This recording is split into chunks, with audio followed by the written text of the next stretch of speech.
Vão-se repetindo estas imagens em diversas zonas. Mais de 100 postos de carregamento elétrico foram assaltados e vandalizados. O Renault 4 foi o mais votado na categoria Citadinos e Utilitários do ACP Elétrico do ano.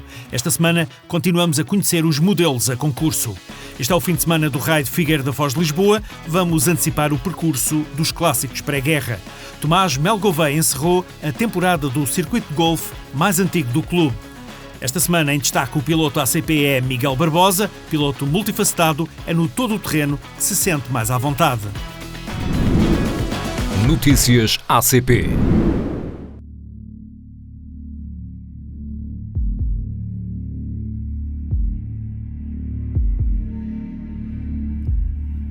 Tem carro elétrico e já se deparou com um cenário destes?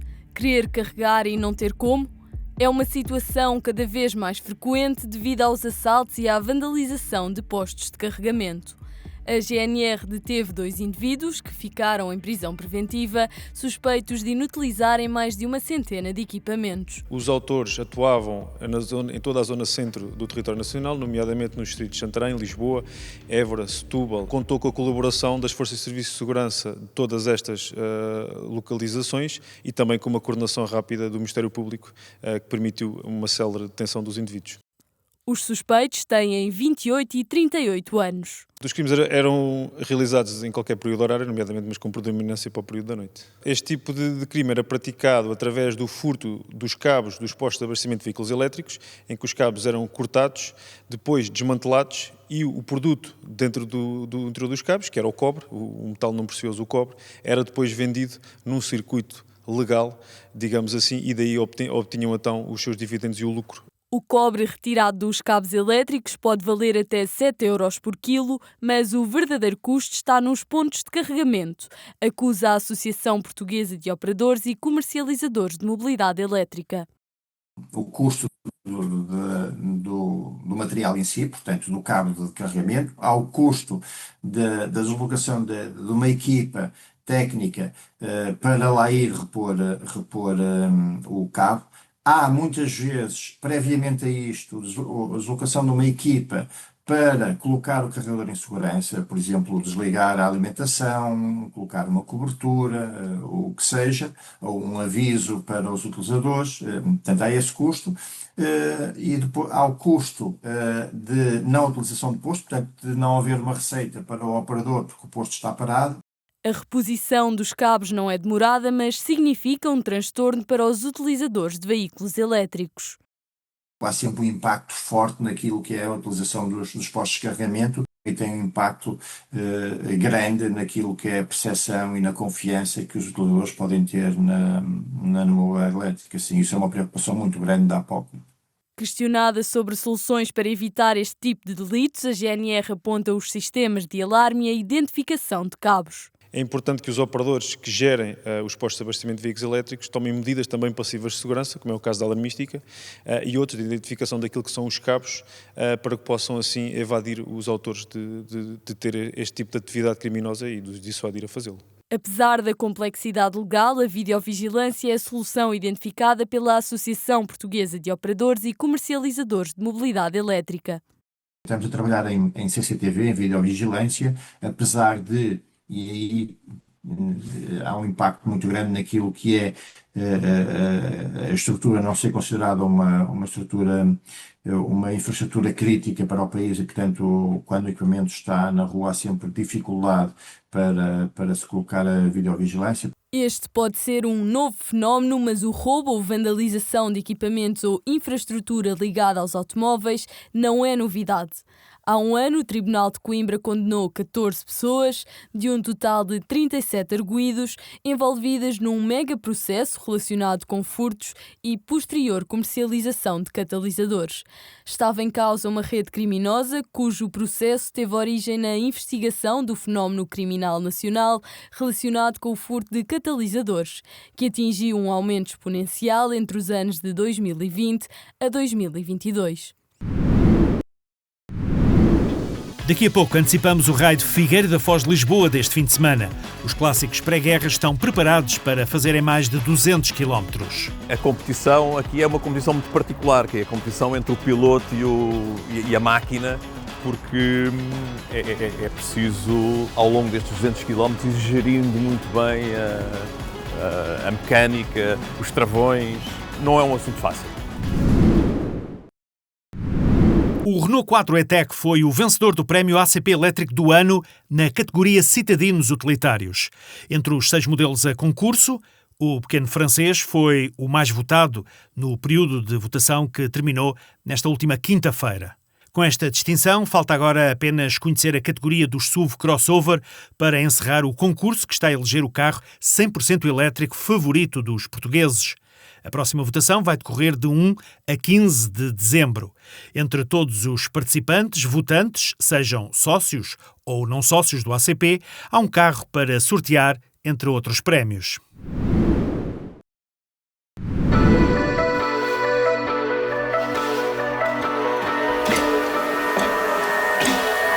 Esta semana vamos conhecer o novo Fiat Grande Panda 100% elétrico, um ícone cheio de caráter que regressa ao mercado completamente renovado e com preços convidativos. E começamos pelo design exterior, que, como seria de esperar, é completamente influenciado pela primeira geração do Panda. Por baixo do emblema da Fiat temos uma característica especial e exclusiva, penso eu, da Fiat, que é um carregador, porque esta é a versão elétrica, embutido no carro, ou seja, nós não precisamos de andar a ligar cabos ao carro, porque se quisermos carregar até 7 kW, temos aqui um carregador com um cabo de 4,5 metros que nos facilita bastante essa tarefa e se torna bastante prático e engraçado. Quanto à frente, ela tem este ar robusto típico do Panda, um carro utilitário pronto a enfrentar qualquer desafio. Temos agora uns faróis em LED que lhe dão aqui uma visibilidade muito boa durante a noite e quanto à sua lateral, quanto aqui ao seu lado, ele é um carro bastante quadrado, com um desenho de tipo caixa que é muito idêntico à primeira geração, completamente quadrada. Mas as parecenças com a primeira geração também se arrastam até aqui à traseira, onde temos estes farolinhos verticais, um símbolo emblemático da primeira geração. Temos aqui o Fiat embutido na tampa da bagageira, o Panda aqui escondido e esta é a versão 100% elétrica. Quanto ao espaço de carga, o carro tem aqui uma boa bagageira, onde conseguimos colocar 3 malas de viagem sem qualquer problema e não nos podemos esquecer, claro, que este carro leva 5 passageiros, portanto é um carro bastante prático. E agora que já conduzimos o Panda, podemos dizer que os 112 cavalos que o motor oferece são mais que suficientes para qualquer viagem. O carro tem bastante força, pelo facto de ser elétrico, a resposta é imediata e dá-nos sempre força quando precisamos de ultrapassar ou de fazer alguma manobra. Tal como ao exterior, isto é um verdadeiro Panda. A consola central imita muito bem a primeira geração, obviamente agora modernizada. Quanto ao tecido dos bancos, o padrão lembra muito as portas da primeira geração, que tinham apenas tecido aqui na lateral. O volante tem uma excelente pega, é leve, tem uma condução muito agradável e é multifunções, onde do lado direito controlamos a multimédia e do lado esquerdo os assistentes à condução, como o Cruise Control, onde podemos selecionar a velocidade que desejamos. Esta versão é obviamente automática e a seleção de marchas é feita aqui na consola central, onde também temos um carregador por indução para smartphone. Mais acima temos os controles do ar-condicionado com botões físicos muito fáceis de utilizar.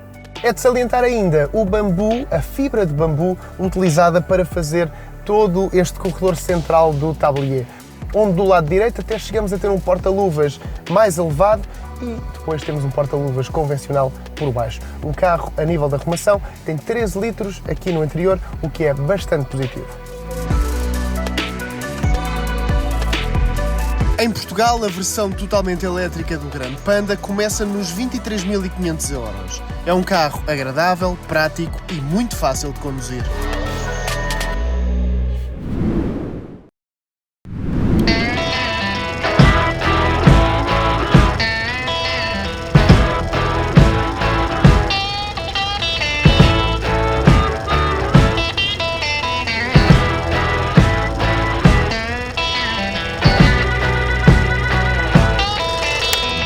Estamos a chegar ao Museu de Lisboa, no Campo Grande, o Palácio Pimenta, onde, no domingo, todos os pré-guerras participantes do Raid de Figueira da Foz de Lisboa, onde chegar são e salvos. 123 anos depois da primeira edição e de ter sido a primeira prova na Península Ibérica, o Raid de Figueira da Foz de Lisboa, que se realiza este fim de semana, continua a ser um marco na história do automobilismo nacional. Concentramos no sábado durante a manhã na Figueira da Foz, partimos a seguir ao almoço, depois fazemos a primeira ligação é entre a Figueira e as Caldas da Rainha, onde somos novamente recebidos na Praça da República, com um simpático lanche oferecido pela Câmara Municipal. No domingo, em Óbidos, na Serra del Rei, vai começar no hotel de manhã, almoçamos em Mafra e contamos chegar aqui ao Museu de Lisboa, ao Palácio Pimenta, um pouco antes das 5 da tarde. Temos perto de 30 automóveis, todos eles anteriores à guerra. Vamos ter uns quantos carros desportivos. Curiosamente, vamos ter dois MGs J2, que é um carro muito pouco usual, e ter dois na mesma prova é muito interessante. Temos um Riley Special também dessa altura, portanto, um carro que era um carro pensado na competição e, portanto, mantemos este espírito de aventura, porque automóveis até 39 têm um tipo de condução, um tipo de experiência que é muito próprio. Luís Cunha, esta máquina, já a caminho dos 100 anos, também vai participar.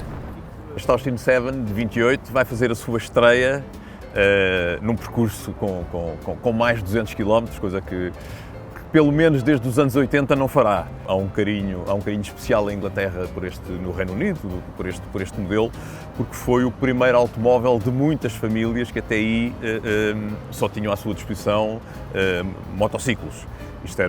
Os automóveis nos anos 20 eram de facto pouco acessíveis à maior parte das famílias e este Austin 7 veio, digamos, democratizar o uso do automóvel nas famílias inglesas, como o Ford T fez nos Estados Unidos, há vários exemplos desses.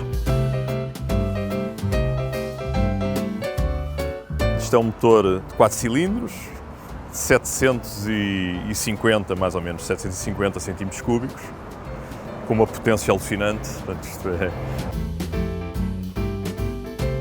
O encanto destes carros é como são muito simples, os problemas que vão surgindo, normalmente com um kit de ferramenta básica, com os arames, com umas fitas, consegue-se resolver grande parte dos pequenos problemas que vão surgindo. E o ano passado foi isso que aconteceu, não houve problemas de maiores que não tivessem solução.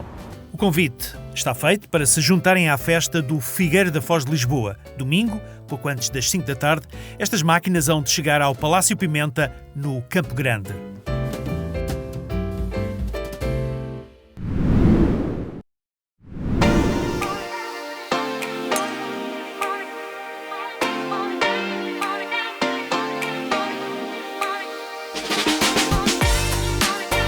Depois de uma época intensa, terminou a 20ª edição do circuito mais antigo do clube, o Grande Prémio ACP Golf. Tomás Melo Gouveia, golfista de renome a nível nacional, marcou presença na final jogada na Quinta do Peru, em Azeitão. E não foi só para entregar prémios. O Tomás, nosso jogador nacional profissional, acabou por não só entregar os prémios aqui connosco, como dar aqui uma clínica fundamental a todos os jogadores, uma clínica sobre o jogo curto. É no jogo curto que nós temos mais dificuldades, que os amadores têm mais dificuldades, quer no chipping, quer no putting, quer no shot do bunker. Portanto, foi uma presença muito importante neste final de época e durante a época toda. Este ano participaram 86 jogadores na final do Grande Prémio ACP Golf. A modalidade jogada foi Stableford, ou seja, em vez de se contarem as pancadas, atribuem-se pontos com base no desempenho em cada buraco, segundo o handicap de cada jogador. A pontuação mais alta ganhou. Acabamos a época uma vez mais aqui na Quinta de Peru, com um dia de verão, com muita competição, muitas trocas de primeiros e segundos lugares ao longo do dia, porque hoje a pontuação é somada ao acumulado até aqui.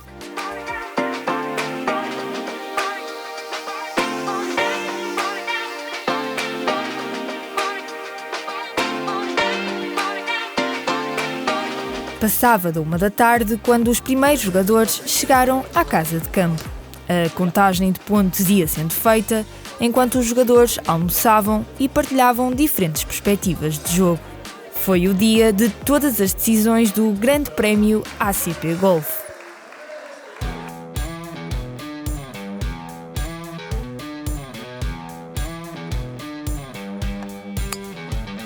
Vamos saber quem venceu a 20ª edição do Grande Prémio ACP Golf.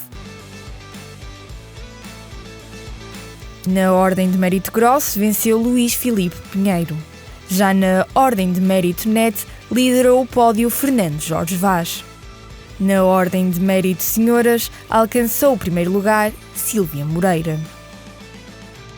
Chegou ao fim o Grande Prémio ACP Golf 2025. Para o ano, a presença de Tomás Melo Gouveia é uma promessa. Já no que toca ao resto, as novidades vêm a caminho. Vamos de facto ter algumas novidades em termos de campos novos e vamos ter muita competição, sem dúvida, e vamos continuar a ter esta aposta que fizemos e este esforço que fizemos em oferecer aos 40 melhores à data da fim da penúltima prova a entrada aqui no Grande Prémio, porque acho que eles merecem. Os prémios das Ordens de Mérito serão entregues na sede do ACP em Lisboa, dia 22 de novembro.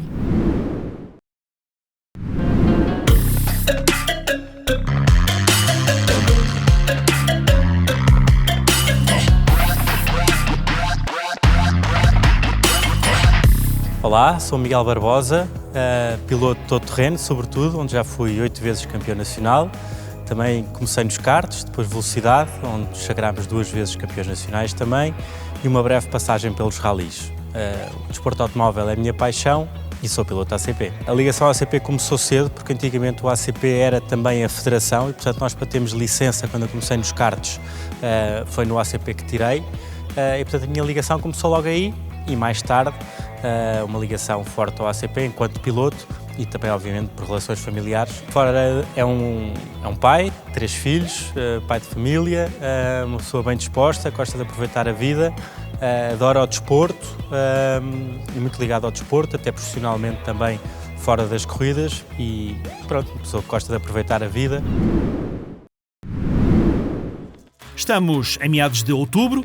Folheamos a agenda para o resto do mês. Já no dia 22, a Quinta do Peru recebe mais uma final de um torneio ACP. Desta vez é o circuito de semana ACP BPI. O shotgun é logo às 9 da manhã.